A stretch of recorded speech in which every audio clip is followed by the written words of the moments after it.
আজি পুৱা 6টা মানত আমাৰ ৰাষ্ট্ৰীয় বজৰং দলৰ প্ৰখণ্ড প্ৰেচিডেণ্টে মোক ফোনযোগে জনায় যে আমাৰ যি ছাগলীয়া হৰি মন্দিৰ আছে, হৰি মন্দিৰ প্ৰাংগণত গো মাংস পেলাই থৈছে কোনোবা দুষ্ট চক্ৰই। তো এইটোৰ পিছত আমি আহি চালোঁ, চোৱাৰ পিছত ঘটনাটো হয় গো মাংসৰ এটা টোপোলা মোনাত ভৰাই এইটো মন্দিৰত গো মাংস ৰাখিছে। তাৰ কাৰণে আমি SP মহোদয়ক আমি আহ্বান কৰিছোঁ যে আমাৰ ইয়াত আহিব লাগে, আৰু আমি ৰাষ্ট্ৰীয় বজৰং দলৰ পৰা আৰু আমাৰ হিন্দু সমাজ লৈ আমি যে অসম বংগ যিটো মেইন ৰোড হাইৱে এইটো আমি পদ অৱৰোধ কৰিছোঁ। SP মহোদয় আহিব লাগে, আহি আমাক প্ৰতিশ্ৰুতি দিব লাগে যে দুষ্কৃতিকাৰীয়ে যে গো মাংস ৰাখিছে এইটো অতি সোনকালে দুষ্কৃতিকাৰীক ধৰিব লাগে। লগতে আমাৰ যি মন্দিৰ আছে ৰাজহুৱা মন্দিৰ, এইটো CC কেমেৰা লগাব লাগে। এইটো আমাৰ ৰাষ্ট্ৰীয় বজৰং দলৰ দাবী। নাম কি? এটা ছাগলিয়া লাশখণ্ড।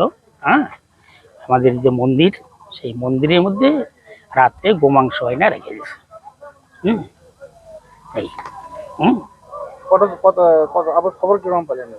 খবর সকালবেলা যখন পরিক্রমা করতেছিলাম তখন দেখি যে মাংস ওখানে পড়ে আছে। তারপরে তো গ্রামের লোকজন সবাই আসলো, এসে এগুলো দেখে যে সবাই মিলে তখন কিরকম পরিকল্পিত ভাবে দিছে না ইচ্ছে করে তো দিছে না কিরকম? না, এটা পেছন দিক দিয়ে আসে আর বাড়ি যায় মানুষ। তো ওটা অতটা আমি ইয়া করিনি, ওটা ঠোঙার মধ্যে সব নিয়ে গেল। একটা ঠোঙা, ভেতরে একটা আসলো। প্রশাসন এসে ওই যে পরে উঠিয়ে নিয়ে গেল। ছাগলের কি বলবেন আপনি? আপনার বাড়িতে মন্দিরে এরকম করে অত্যাচার হচ্ছে, এখন এরকম অত্যাচার করলে তো আর আমার সেবা পূজা করার মতো কোনো উপায় নেই। বাধ্যগত আমাদের এগুলো বন্ধ করতে হবে। এই সরকার যেগুলো এর বিধি ব্যবস্থা না নেয়, হ্যাঁ, আর তা নাহলে পরে আমাদের মন্দিরের চতুর্পাশে পাঁচিল করে পাঁচিল টাচিল দিয়ে দিতে হবে। তাছাড়া তো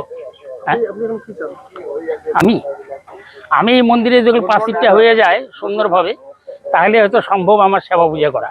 কেন আজকে 25 বছর থেকে এই মন্দিরে সেবা পূজা করে আসি, কিন্তু এইরকম ঘটনা ঘটেনি। কিন্তু এইবারে যে কেন এই ঘটনা ঘটলো আমি বুঝতেই পারলাম।